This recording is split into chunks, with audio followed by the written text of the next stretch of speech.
Hello viewer, কেমন আছেন সবাই? আশা করি সবাই ভালো আছেন। আপনারা কম বেশ হয়তোবা অনেকেই পরিচিত ইউরফোন সম্পর্কে। উইন্ডোজ 11 বা উইন্ডোজ 10 এ আপনারা হয়তোবা এই ইউরফোন অ্যাপসটি শুনেছেন, বা যখন আপনি আপনার উইন্ডোজ ডেস্কটপ বা ল্যাপটপে সার্চ করতে যান হয়তোবা ইউরফোন নামে একটি অ্যাপস চলে আসে।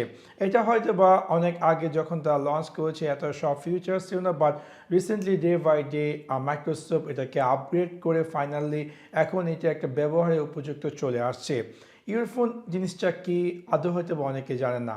ইয়ারফোন হচ্ছে আপনার যে স্মার্টফোনটি আছে সেটিরই একটি ভার্টিক্যাল ব্যবহার। আপনার হয়তো অনেকে কম বেশ ইয়ার দড়ি বা আরও বিভিন্ন স্ক্রিন বিভিন্ন সফটওয়্যার আছে, যে সফটওয়্যারগুলোর মাধ্যমে আপনি চাইলে আপনার স্মার্টফোনটিকে আপনার ডেস্কটপ বা ল্যাপটপে ব্যবহার করতে পারতেন বা দেখতে পারতেন, যেটি কিনা আগে এক সময় আমরা ব্যবহার করতাম, বাট সেগুলো এত একটা ইউজফুল না, এত একটা কুইক রেসপন্স না, এত একটা ফাস্ট না। সো সেই কথাই মাথায় রেখে উইন্ডোজ মাইক্রোসফট কোম্পানি তারা এই ইউরফোন সফটওয়্যারটি ডেভেলপ করেছে, যার মাধ্যমে আপনি চাইলে আপনার সেম থিং আপনার মোবাইলের একটি মানে একটি আরেকটা স্ক্রিনের মতো আপনার উইন্ডোজ 10 বা উইন্ডোজ 11 পিসিতে আপনার মোবাইলটি দেখাবে, এবং আপনি চাইলে আপনার মোবাইলের বর্তমানে তারা 5টি ফিচার্স অ্যাড করেছে। একটি হচ্ছে আপনি চাইলে কাউকে কল করতে পারবেন আপনার ডেস্কটপ বা ল্যাপটপ থেকে। আপনি চাইলে আপনার যে রিসেন্ট নোটিফিকেশনগুলো আছে সেগুলো দেখতে পারবেন, অথবা আপনি চাইলে আপনার মোবাইলের যে অ্যাপসগুলো আছে সেই অ্যাপসগুলো আপনার কম্পিউটারে ওপেন করতে পারবেন সেই অ্যাপস থ্রু, এবং ইভেন আপনি চাইলে আপনার মোবাইলের যত গ্যালারি ফটো আছে সেই সবগুলো জিনিস কিন্তু আপনি ইউরফোন অ্যাপসটির মাধ্যমে করতে পারেন। সো এখন আমি আমার কম্পিউটারতে যাব এবং আপনাদের সাথে শেয়ার করব বা আপনাদেরকে দেখাবো কীভাবে আপনি আপনার এই ফোন অ্যাপসটি কনফিগার করবেন এবং কীভাবে আপনি আপনার এই ইউরফোন অ্যাপসটি ব্যবহার করবেন আপনার উইন্ডোজ 10 বা উইন্ডোজ 11 পিসিতে। সো আপনাদেরকে সম্পূর্ণ ভিডিওটি দেখার জন্য আমন্ত্রণ জানাচ্ছি। সেই কাজটি করার জন্য প্রথমত আমি সার্চে গিয়ে টাইপ করব ইউর ফোন, এবং আপনি পেয়ে যাবেন ইউর ফোন একটি অ্যাপস। সো অ্যাপসটা দেখতে অনেকটা এরকম। এখন আপনাকে আরেকটি যে কাজ করতে হবে, আপনার মোবাইলে গিয়ে সেম ইয়ারফোন অ্যাপসটি ডাউনলোড করতে হবে প্লে স্টোর থেকে। হয়তোবা বাই ডিফল্ট বর্তমানে যতগুলো অ্যান্ড্রয়েড স্মার্টফোন আসে সবগুলোতে ইয়ারফোনটি ইনস্টল করা আছে। তারপর যদি না থাকে বা আপনার ভার্সনটি পূর্ণ হয়ে থাকে তাহলে আপনি জাস্ট প্লে স্টোরে যাবেন, যাওয়ার পরে এখানে ট্যাপ করবেন ইওর ফোন, এবং আপনি পেয়ে যাবেন ইওর ফোন। দেখতে পাচ্ছেন যে রাইট নাও আমার কাছে ইওর ফোন অ্যাপসটি অলরেডি প্রি লোডেড আছে, এবং যদি আপডেট প্রয়োজন হয় তাহলে এখানে আপডেট লেখা থাকতো, বাট আমার কাছে যেটি আছে সেটা লেটেস্ট ভার্সন। সো আমি এখন কি করব, জাস্ট ওপেনে ক্লিক করব, এবং ওপেনে ক্লিক করার পর এরকম একটি স্ক্রিন অ্যাপিয়ার করবে। এখানে দেখা যাচ্ছে যে link your phone and PC. So আমি ক্লিক করব link your phone and PC, and then again আমার যেই ডেস্কটপ অ্যাপসটি আছে সেটিতেও আমি ক্লিক করব গেট স্টার্টেড, এবং এখানে আমি এগেন কন্টিনিউতে ক্লিক করব, এবং এখানে দেখাচ্ছে যে হুইল ইউজিং দিস অ্যাপ আমি দিয়ে দেবো ইয়েস, অ্যান্ড দেন আমি দিয়ে দেবো আই হ্যাভ রিড এবং পিন উইথ কিউআর কোড, এবং এখানে দেখতে পারবো যে একটি কিউআর কোডের মতো স্ক্রিনে অ্যাপিয়ার করবে, এবং দেখতে পাচ্ছেন যে আমার ডিভাইসটি সেই কিউআর কোডের মাধ্যমে কানেক্টেড হয়ে গেছে, এবং এখানে দেখাচ্ছে যে পেয়ারিং উইথ পিসি। সো দেখতে পাচ্ছেন যে আমার অলরেডি আমার ডেস্কটপের সাথে বা আমার যে ডেস্কটপ এবং আমার মোবাইলটি অলরেডি কানেক্টেড হয়ে গেছে। আমি আমার মোবাইলে জাস্ট কন্টিনিউতে ক্লিক করব, এবং আমি দিয়ে দেবো অ্যালাউ, এবং আমি দিয়ে দেবো অ্যালাউ, এবং আমি দিয়ে দেবো ডান। এখন আমার এগেইন আমাকে তারা দেখাচ্ছে যে হেল্প আস টু ইমপ্রুভ, আমি দিয়ে দেবো অ্যালাউ, এবং আমি দেখতে পাচ্ছি যে লিঙ্ক টু উইন্ডোজ আমার অলরেডি এখানে আমার যে ডেস্কটপ বা ল্যাপটপটি আছে সেটির নামটি দেখাচ্ছে আমার মোবাইলটিতে, এবং অবশ্যই এই কাজটি ব্যবহার করার ক্ষেত্রে আপনার ল্যাপটপ এবং আপনার যে কম্পিউটারে সেখানে বোথ প্লেসে মাইক্রোসফট অ্যাকাউন্ট থাকতে হবে, এবং তারপরে আপনি চাইলে এই কাজটি করতে পারেন। এনিওয়ে আমরা এখন জাস্ট ডেস্কটপে জাম্প করছি এবং দেখে নিই কী অপশন আসছে বা কী আসল বিষয়। সো আমি জাস্ট কন্টিনিউতে ক্লিক করি, এবং এখানে দেখাচ্ছে যে welcome to your phone app, এবং এখানে দেখাচ্ছে পিন অ্যাপ টু টেক্সট বার। আপনি যদি চান যে ইউর ফোন অ্যাপসটি টেক্সট বারে পিন করার জন্য, তাহলে তারা আপনাকে এই অপশনটি দিচ্ছে। আমরা ক্লিক করব গেট স্টার্টেড। এবং এখানে আমাকে আবার পপআপ দেখাচ্ছে, আমি দিয়ে দেব ইয়েস। তার মানে হচ্ছে ইন ফিউচারে আমার পিন অ্যাপসটি আমার টেক্সট বারে অ্যাপিয়ার করবে এবং এনিটাইম আমি চাইলে এই ইউরফোন অ্যাপসটি তে লঞ্চ করতে পারবো।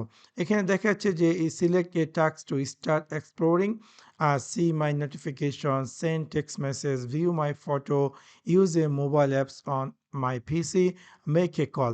মানে এই ৫টা জিনিস কিন্তু আপনি করতে পারবেন এই ইউরফোন অ্যাপসের মাধ্যমে।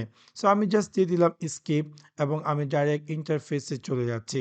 এখানে দেখতে পাচ্ছেন যে আমার ফোনটি নামটি এবং ফোনটির যে স্ট্যাটাস সেই জিনিসগুলো দেখাচ্ছে এবং এখানে আমি চাইলে আমার ফোনটিকে do not disturb turn on করতে পারি, ব্লুটুথ অফ অন, মিউট বা এক্সেট্রা কাজ করতে পারি। এখানে দেখতে পাচ্ছেন যে টোটাল ৫টি অপশন। আপনি চাইলে আপনার স্মার্টফোনটি যে নোটিফিকেশন সেগুলো আপনি দেখতে পারবেন এখান থেকে। ইভেন আপনাকে বলছে যে open setting on phone. So আমি যখন ফর দ্য ফার্স্ট টাইম যদি আপনি আপনার এই স্মার্টফোনটি আপনার মোবাইলের সাথে কানেক্ট করেন তাহলে আপনাকে ওপেন সেটিং অন ফোনে ক্লিক করতে হবে এবং দেখতে পারবেন যে আপনার মোবাইলে একটি পপআপ অ্যাপিয়ার করবে এবং সেখানে বলছে যে আপনার যে open setting on notification on করার জন্য। আমারটি অলরেডি অন করা আছে, তাই সেখানে আমি দেখতে পাচ্ছি যে আমার যে নোটিফিকেশনগুলো আছে আমার মোবাইলের সেই নোটিফিকেশনগুলো অ্যাপিয়ার করছে। আপনি আপনার কম্পিউটার থেকে আপনি চাইলে আপনার সব নোটিফিকেশনকে ক্লিয়ার অল করতে পারেন অথবা আপনি যদি চান যে কোনো এসএমএসকে রিপ্লে করার জন্য, কোনো ইমেলকে রিপ্লে করার জন্য, তাহলে আপনি রাইট আপনার আপনার উইন্ডোজ পিসি থেকে আপনি চাইলে রিপ্লেতে ক্লিক করলে দেখতে পাবেন যে আপনার জিমেল অ্যাপস লঞ্চ হবে এবং এখানে আপনি একটি প্রিভিউ দেখতে পারবেন এবং আপনার কম্পিউটার মোবাইলের মাধ্যমে মোবাইল ব্যবহার করার প্রয়োজন হবে না। আপনি আপনার কম্পিউটারের মাধ্যমে সেই পার্সনটিকে ইমেল রিপ্লে করতে পারেন। তাছাড়া আমি যদি এখানে ফর এক্সাম্পল যদি আমি অ্যাপসে যাই, আমি দেখতে পারবো যে আমার মোবাইলে ইনস্টল করা যে অ্যাপসগুলো আছে সবগুলো অ্যাপসের লিস্ট। এবং আপনি যদি চান যে কোনো অ্যাপসকে ওপেন করার জন্য, ফর এক্সাম্পল আমি যদি ওপেন করি অ্যামাজন, আমি দেখতে পারবো যে অ্যামাজন এখানে দেখাচ্ছে যে যদি ফার্স্ট টাইম আপনি অ্যাপস ইউজ করেন তাহলে আপনার মোবাইলে একটি পপআপ অ্যাপিয়ার করবে। আপনাকে দিতে হবে স্টার্ট নাও এবং দেখতে পারবেন যে আপনার যে অ্যাপসটি আপনি ওপেন করছেন সেটি এখানে দেখাচ্ছে এবং ইভেন আপনি যদি চান একসাথে আরও অ্যাপস ওপেন করার জন্য তাহলে আপনি সেই কাজটিও করতে পারবেন। ফর এক্সাম্পল আমি যদি ওপেন করি ফেসবুক, তাহলে আমি দেখতে পারবো যে আমার স্মার্ট ফোনটিতে আমার ফেসবুকও দেখাচ্ছে এবং আমার অ্যামাজন একটু আগে যে আমি অ্যাপসটি ওপেন করছি সেটিও অ্যাপিয়ার করছে। ফর এক্সাম্পল আমি যদি এখান থেকে ইউটিউব ওপেন করি, দেখতে পারবো যে আমার মোবাইলের ইউটিউব অ্যাপসটি কিন্তু এখানে অ্যাপিয়ার করছে। ইভেন আপনি চাইলে এনিটাইম এটাকে ক্লোজ করতে পারেন।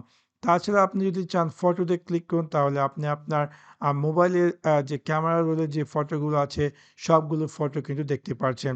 ইভেন আপনি যদি চান যে কোনো ফটোকে আপনার কম্পিউটার নেওয়ার জন্য তাহলে এটাকে হোল্ড করে জাস্ট এখানে নিয়ে আসবেন অথবা রাইট ক্লিক করে ওপেন উইথ বা কপি দিয়ে দিব। কপি এবং আপনি যদি চান এখানে পেস্ট করার জন্য দেখি পেস্ট হয় কিনা। দেখতে পাচ্ছেন যে আমার মোবাইলের ফটোটা কিন্তু আমার এই কম্পিউটার চলে আসছে।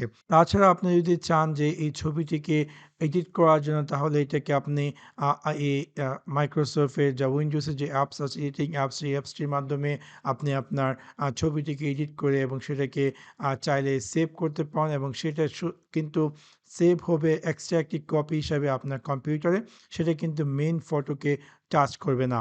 ইভেন আপনি চাইলে আপনার কল সেকশন চালু করতে পারেন। আপনি চাইলে যে কাউকে কল করতে পারেন আপনার এই ইউরফোন অ্যাপস থেকে অথবা আপনি যদি নোটিফিকেশন যান, নোটিফিকেশন আপনি দেখতে পারবেন যে আপনার মোবাইলের যত নোটিফিকেশনগুলো আছে সেগুলো দেখাবে। তাছাড়া আমি যদি এখানে ক্লিক করে দেখতে পারবো যে আমার সম্পূর্ণ মোবাইলটি ভার্টিক্যাল স্ক্রিনটি এখানে চলে আসছে। আমি যদি এখানে যেকোনো অ্যাপসে জাম্প করি আমি দেখতে পারবো যে সেই অ্যাপসগুলো এখানে দেখাবে, যেটা কিনা কোয়াইট ইন্টারেস্টিং। সেভাবে খুব সহজে আপনি যদি চান যে আপনার মোবাইলটিকে আপনার কম্পিউটারের সাথে কানেক্ট করার জন্য, এবং লেটার অন আপনি যদি চান যে আপনার মোবাইলটি ব্যবহার করার জন্য আপনার কম্পিউটারে, তাহলে এই ইউর অ্যাপসটির মাধ্যমে খুব সহজে আপনার মোবাইলটি সম্পূর্ণ কন্ট্রোল করতে পারেন, নোটিফিকেশন দেখতে পারেন, বা কাউকে এসএমএস পাঠানোর জন্য বা এসএমএস রিপ্লে করার জন্য সেই কাজটিও কিন্তু করতে পারবেন। সো আশা করি আপনাদের ভিডিওটি ভালো লেগেছে, এবং যদি ভিডিওটি ভালো লেগে থাকে অবশ্যই লাইক এবং শেয়ার করতে ভুলবেন না। Thanks for watch my video. See you next one. Piece.